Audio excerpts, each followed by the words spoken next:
Saudari-saudara, pencinta insan, inti sari sabda harian yang terkasih. Hari ini, Jumat 28 Mei 2021, Pekan Biasa ke-8. Kita akan membaca dan mendengarkan Injil Markus, bab 11, ayat 11 sampai 26. Mari kita dengarkan bersama. Sesampainya di Yerusalem, ia masuk ke Bait Allah. Di sana, ia meninjau semuanya. Tetapi sebab hari sudah hampir malam, ia keluar ke Betania bersama dengan ke-12 muridnya. Keesokan harinya, sesudah Yesus dan ke-12 muridnya meninggalkan Betania, Yesus merasa lapar, dan dari jauh ia melihat pohon ara yang sudah berdaun.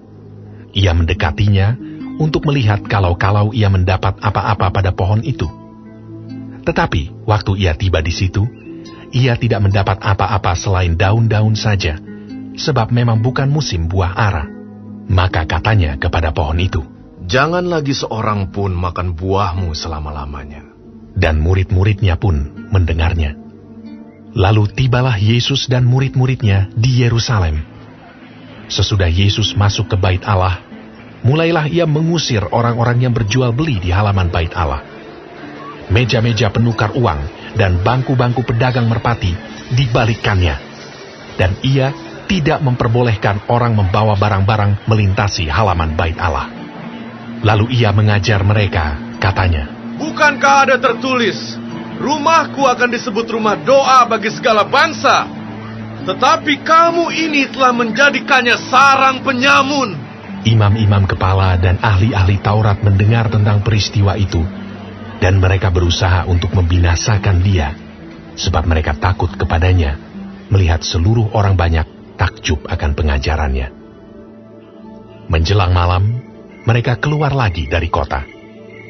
Pagi-pagi ketika Yesus dan murid-muridnya lewat, mereka melihat pohon ara tadi sudah kering sampai ke akar-akarnya. Maka teringatlah Petrus akan apa yang telah terjadi. Lalu ia berkata kepada Yesus, "Rabi, lihatlah, pohon ara yang kau kutuk itu sudah kering." Yesus menjawab mereka, "Percayalah kepada Allah.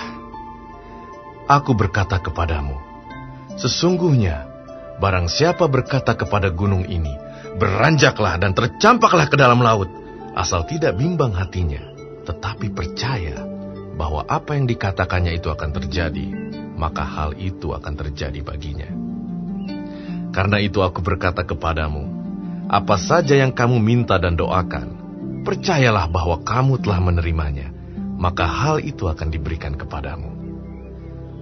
Dan jika kamu berdiri untuk berdoa, ampunilah dahulu sekiranya ada barang sesuatu dalam hatimu terhadap seseorang, supaya juga Bapamu yang di sorga mengampuni kesalahan-kesalahanmu. Tetapi jika kamu tidak mengampuni, maka Bapamu yang di sorga juga tidak akan mengampuni kesalahan-kesalahanmu." Saudari-saudara yang terkasih, bacaan Injil yang baru saja kita dengarkan bisa dipilahkan ke dalam 4 babak. Babak pertama, Yesus mengutuk pohon ara. Babak kedua, Yesus mengembalikan fungsi Bait Allah sebagai tempat doa. Babak ketiga, pohon ara yang dikutuk Yesus mengering seluruhnya. Dan babak keempat, wejangan Yesus mengenai iman, doa, dan pengampunan. Yang menarik adalah kisah pemurnian Bait Allah dikisahkan di antara pengutukan terhadap pohon ara dan akibat dari pengutukan tersebut.